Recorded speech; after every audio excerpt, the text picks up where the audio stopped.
Into the night. Most nights, if you're lucky, sleep is a completely unremarkable event. But every so often you may experience bizarre behaviors that can leave you feeling completely confused and perhaps slightly freaked out.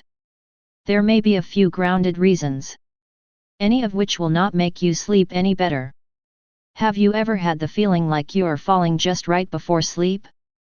This is known as a hypnagogic jerk. It tends to happen as you're falling asleep.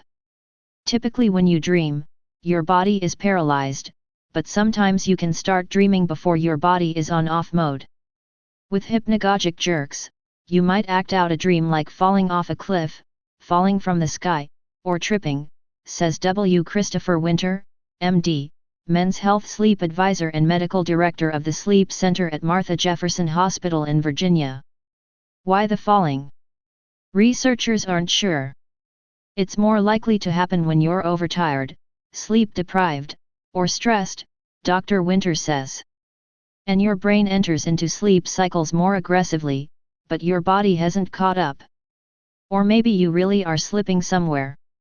The sleep of the Medusa spider. This has been called many things. Some call this sleep paralysis. You start to wake up in the morning and realize you can't move a muscle or speak. It can last from several seconds to several minutes, and it's completely terrifying. Essentially, it's the opposite of what happens with hypnagogic jerks, where your brain wakes up before the paralysis that accompanies deep sleep goes away, Dr. Winter says. You may feel like you can't breathe. Many people describe it as an elephant sitting on their chest. That's because all of the muscles that control your breathing except for the diaphragm are still paralyzed. We asked another doctor, as we endure this every night. Can you die? His answer was short. Yes. The night walker and insane automatism. Or called sleepwalking. Most sleep-related behaviors are harmless. But sleepwalking can be a dangerous issue, since you can trip, walk into something, leave your house, and even get behind the wheel. With sleepwalking, you're coming out of sleep just enough for your body to move, but not enough for your brain to be awake, says Dr. Winter. That's why you probably have no recollection of your late-night jaunts. The prescription sleep aid Ambien has been linked to some of the more bizarre sleepwalking incidents, including cooking, binge eating, and driving while zonked out. That's because even if you wake up during the night, the drug keeps your brain sedated so you're still in an unconscious state, Dr. Winter says. If you experience unusual or dangerous nighttime antics and pop the sleeping pill, talk to your doctor about switching prescriptions. Historically speaking, people have used this as a defense in murder cases. 1846, Albert Tyrrell used sleepwalking as a defense against charges of murdering Maria Bickford, a prostitute living in a Boston brothel. 1981, Steven Steinberg, of Scottsdale, Arizona, was accused of killing his wife and acquitted on the grounds of temporary insanity. 1991, R.V. Burgess was accused of hitting his girlfriend on the head with a wine bottle and then a videotape recorder. Found not guilty, at Bristol Crown Court, by reason of insane automatism. This is just a few. If you're worried that you may tell someone something, don't sleep in the same bed as them. What has been called sleep talking?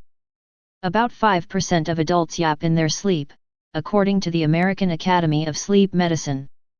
Most pillow talk sessions last only about 30 seconds on average. It often happens within the first hour or two of sleep when your body is entering into deep stages of sleep, but there's still enough muscle tone to produce sounds or movements that may accompany dreams, says Dr. Winter. It reminds me of the Romantics, talking in your sleep.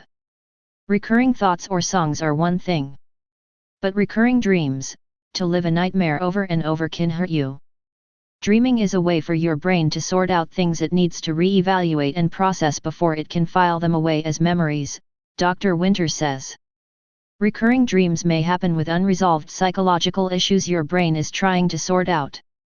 Oftentimes, recurring dreams are based partly in reality. If you were robbed at the grocery store, you might replay that over and over during sleep until you come to grips with it, whereas if you went to the store to get bread and milk, your brain would process it right away and move on, Dr. Winter adds. We saved the best for last. Exploding head syndrome. Yep. It's just as freaky as it sounds.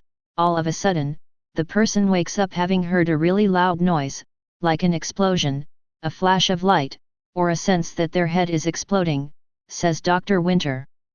In reality, nothing has actually happened. It's a type of hypnagogic jerk, similar to feeling like you're falling, you're heading toward deep sleep, but your body hasn't achieved paralysis yet, and your senses are still turned on. Other doctors claim this is from drinking soda or coffee right before bed. So has anyone died from this? Yep, more than a few. Stay paranoid, my friends.